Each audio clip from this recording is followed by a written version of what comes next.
আপনার ছেলের বউ কি হয়েছে, কি শুনছেন বা সমস্যা নেই বলেন, মানে কি হয়েছে এখানে?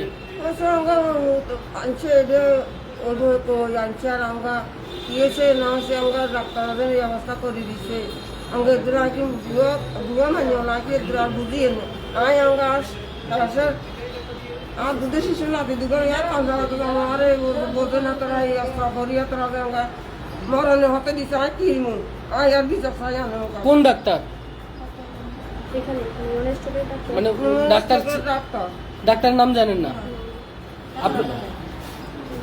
আপনি একটু বলেন তো মূলত কি হয়েছিল? ওরা তো আচ্ছা, মানে কি শুনছেন, কি শুনছেন? শুনছি যে মানে ওনার ফসরা বন্ধ হয়ে গেছে, সিজারের পর ফসরা বন্ধ হয়ে গেছে, বন্ধ হওয়ার পর এখন তার ব্লাড অতিরিক্ত ভাঙতেছে, অতিরিক্ত ভাঙার পর এখন বলতেছে যে কি আপনারা অন্য জায়গায় করে চট্টগ্রামে নিয়ে যাওয়ার কথা ছিল, এখন নিয়ে যেতে দেয় নাই।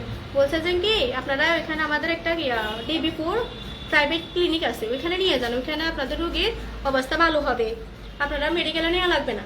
এখন মেডিকেলে নেওয়া লাগবে না বলে ওরা ওইখানে আবার সিজার করছে, আমাদের থেকে নিচে ওইখানে আবার সিজার করার পর এখন ওনারা বলতেছে যে কি রক্ত লাগবে, ইমার্জেন্সি ওনাদেরকে আইসিইউতে রাখতে হবে। এখন আইসিইউতে রাখার উদ্দেশ্য হয়েছে যে এখন এখান থেকে একবার সিজার করছে, আবার ওইখানে সিজার করছে। এখন বলতেছে দেখি এখানে সমস্যা না ওইখানে সমস্যা, একবার বলতেছে জরায়ু মুখে সমস্যা, আবার বলতেছে কিডনি সমস্যা।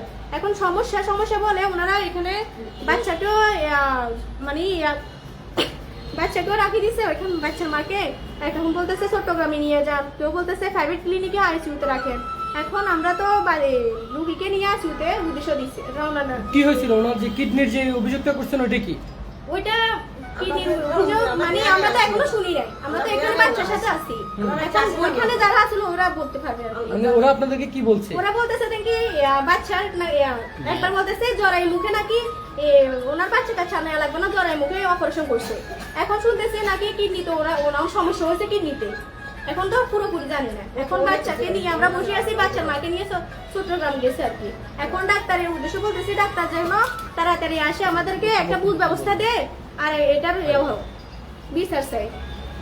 ধন্যবাদ আপনাকে। আমরা কথা বলছিলাম পরিবারের স্বজনদের সাথে, এবং এই যে ছোট্ট শিশুটি আমরা তার চেহারা দেখাচ্ছি না, এই ওয়ান স্টপ যে হাসপাতাল ফেনীর সুন্দরবন কুরিয়ার সার্ভিস সংলগ্ন, এখানে তার পরিবারের স্বজনরা এখন একটি বাচ্চা প্রসবের সময় এখন মিষ্টি বিতরণ করার কথা থাকলেও খুশিতে সেই মায়ের জীবন মৃত্যুর সন্ধিক্ষণে এখন এই শিশুটির মা আছেন, এবং এর জন্য ফেনীর স্বাস্থ্য খাতের যে অনিয়মগুলো বারবার আজও আসলেও অদৃশ্যমান কোনো ব্যবস্থাই আসলে গ্রহণ করা হয় না। আমার কাছে ওয়ান স্টপ থেকে এখন ফেনীর ওয়ান স্টপ ক্লিনিক হাসপাতাল, অনেকেই জানতে চেয়েছেন, এটি ঘটেছে ফেনীর ওয়ান স্টপ ক্লিনিক হাসপাতাল, এবং চিকিৎসকের নাম এখনো পর্যন্ত রোগীর স্বজনরা আমাদেরকে বলতে পারেনি। আমরা হাসপাতাল কর্তৃপক্ষের সঙ্গে কথা বলতে চেয়েছিলাম, তবে আমরা এখনো পর্যন্ত কাউকে পাইনি। আমার কাছে এই ছিল সর্বশেষ।